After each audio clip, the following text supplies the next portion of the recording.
Hello guys, this is Vijesh here and once again welcome back to civil easy.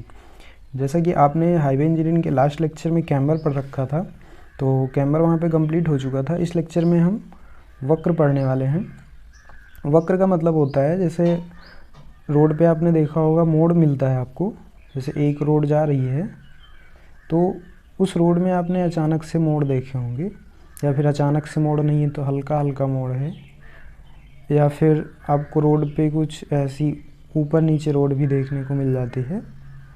तो ये जो सारी चीज़ें होती हैं कि एक सीधे रोड में अगर अचानक से कहीं भी कर्व प्रोवाइड हो जाता है तो उसी को हम बोलते हैं वक्र या कर्व। इसकी डेफिनेशन अगर आप देखेंगे तो बोल रहे हैं, जब दो सीधी रेखाएं एक दूसरे से चाप द्वारा जुड़ती हैं तो चाप को वक्र कहते हैं।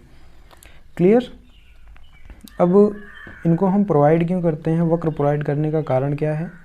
पहली बात तो ये चीज़ हम समझ लेते हैं कि बोल रहे हैं कि जब दो सीधी रेखाएं एक दूसरे से चाप द्वारा जुड़ती हैं। जैसे यहाँ पे देखें तो सिंपल तो ये आपको दिख जाएगा कि किसी भी सड़क पे ये मोड़ हमने प्रोवाइड कर रखा है, लेकिन ये मोड़ जो है, ये अगर यहाँ से हम एक टेंजेंट खींच दें और इधर से एक टेंजेंट खींच दें तो इस पे, इस टेंजेंट पे और इस टेंजेंट पे आपको ये एक चाप के आकार में दिख रहा है। तो यही इसी चीज़ को हम बोलते हैं कि जब दो टेंजेंट हो हमारे पास और उन टेंजेंट पे हम एक चाप डाल दें, एक वक्र खींच दें, तो उसी को हम बोलते हैं वक्र बोलते हैं। क्लियर। आई होप आपको क्लियर हुआ होगा कि ये कहना क्या चाह रहे हैं। ऐसे ही ये तो था, मतलब इसे हम बोल सकते हैं कि सडन कर्व बोल सकते हैं, जिसे आप अंधा मोड़ बोलते हैं, अचानक से मोड़ आ जाए। अगर ऐसे ही इसकी बात करेंगे जिसमें बहुत हल्का मोड़ होता है, नाम मात्र का, केवल दिखता है कि हाँ सड़क पे मोड़ है, और कुछ मोड़ आपको दिखेंगे कि जो अचानक से एकदम से मुड़ जाते हैं। तो इस टाइप के मोड़ को क्या बोलते हैं, हम अंधा मोड़ बोलते हैं।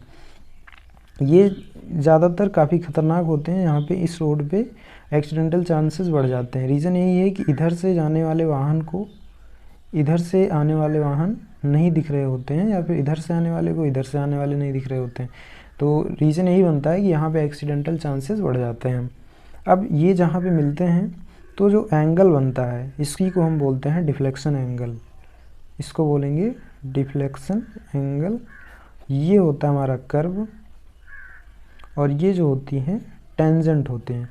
तो इन सारी चीज़ों को हम वन बाय वन आगे पढ़ने वाले हैं। पहले यहाँ देख लेते हैं कि कर्व हम प्रोवाइड क्यों करते हैं। तो कर्व प्रोवाइड करने का रीज़न यही है कि जैसे मान लीजिए हम एक सीधी सड़क बना रहे हैं। अब सीधी सड़क बना रहे हैं, अचानक से यहाँ पे कोई बाधा आ जाती है। बाधा इन द सेंस कोई बीच में बिल्डिंग बनी है, उस संरेखण पे, उस अलाइनमेंट पे कोई बिल्डिंग है, कोई पेड़ पौधा है, ठीक। तो क्या करना पड़ेगा, अब इस बिल्डिंग को तो हम गिरा नहीं सकते हैं, और पेड़ को भी काटना अलाउ नहीं है। अगर रोड के बीच में कहीं पे पेड़ आ रहा है तो क्या करेंगे, इसको या तो हम इधर से ऐसे वक्र प्रोवाइड कर देंगे, या फिर इधर से ऐसे मोड़ के तब रोड को ले जाएंगे।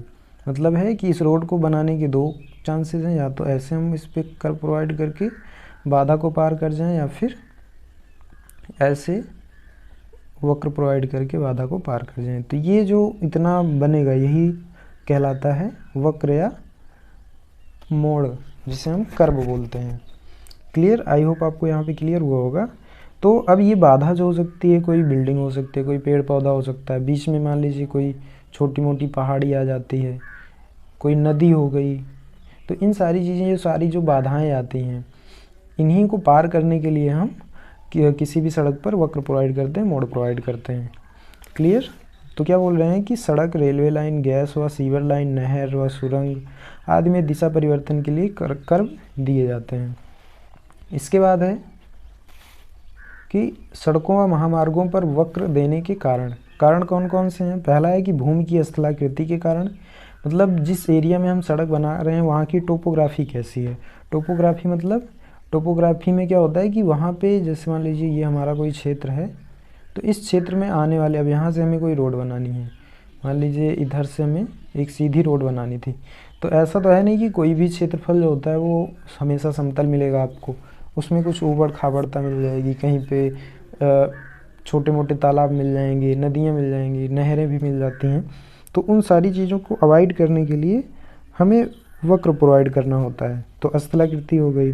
फिर बोल रहे हैं कि सड़क को किसी विशेष स्थान से जोड़ने के लिए, मान लीजिए ये आपकी सीधी रोड जा रही थी, इसका जो डायरेक्शन है वो इधर ही जाना है, लेकिन यहाँ पे इस जगह पे कोई हिस्टोरिकल प्लेस है या शहीद पार्क है, कुछ भी कोई विशेष मंदिर मान लीजिए है, कोई मस्जिद है, कुछ भी, तो कोई धर्मस्थल है, तो इससे जोड़ने के लिए क्या होगा, यहाँ से हमें एक सड़क प्रोवाइड करनी पड़ेगी। अब जब हम यहाँ पे एक सड़क बनाएंगे तो इस सड़क पे आने के लिए यहाँ पे एक मोड़ हमें देना पड़ेगा। यही जो हम मोड़ बना रहे हैं इसी को बोला जाता है वक्र। क्लियर? तो बोल रहे हैं किसी स्थान से जोड़ने के लिए।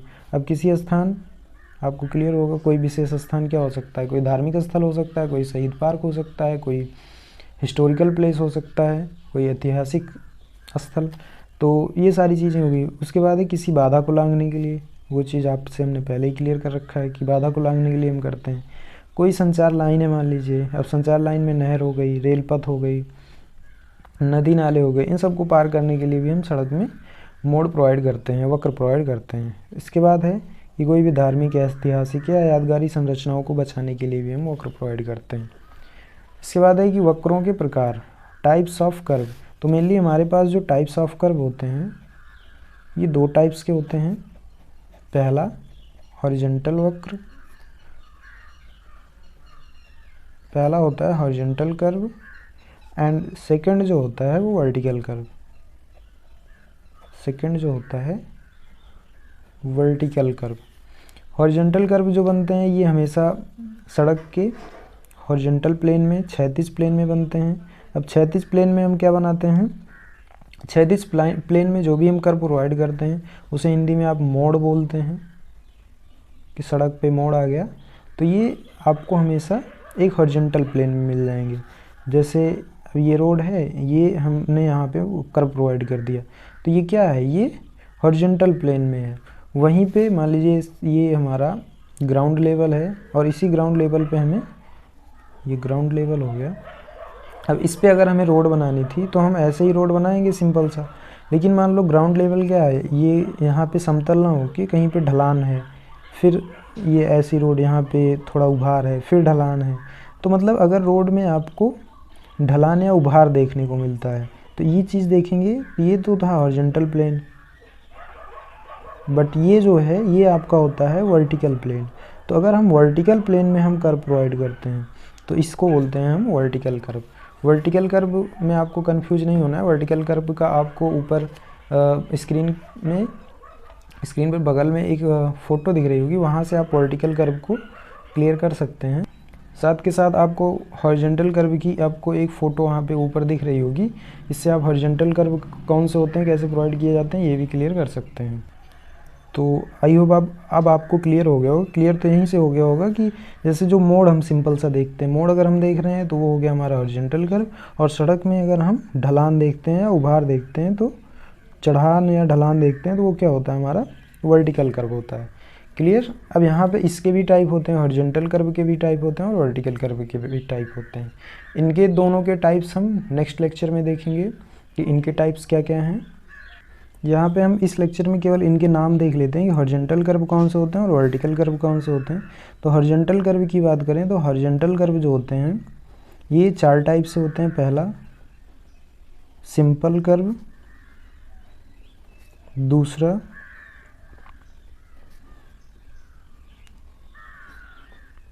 कंपाउंड कर्व, तीसरा जो होता है रिवर्स कर्व, एंड लास्ट जो होता है वो होता है ट्रांजिशन कर्व। इसमें से अगर हम आपको बताएं तो सिंपल कर्व और ट्रांजिशन कर्व ये ज़्यादा इम्पॉर्टेंट है, ट्रांजिशन कर्व ज़्यादा इम्पॉर्टेंट है। बाकी वर्टिकल कर्व जो होता है ये भी 2 प्रकार का होता है। वर्टिकल कर्व में पहला जो होता है ये समिट कर्व होता है, और दूसरा जो होता है वैली कर्व। तो टोटल यही हमारे पास टाइप्स होते हैं। हॉरिजॉन्टल कर्व जो होता है 4 टाइप का होता है, सिंपल, कंपाउंड, रिवर्स और ट्रांजिशन। वर्टिकल कर्व जो होता है ये 2 टाइप्स का होता है, summit curve and valley curve. In types को हम नेक्स्ट लेक्चर में डिस्कस करेंगे। तो आज के लिए इस वीडियो में बस इतना ही, मिलते हैं नेक्स्ट लेक्चर में। तब तक के लिए जय हिंद, जय भारत।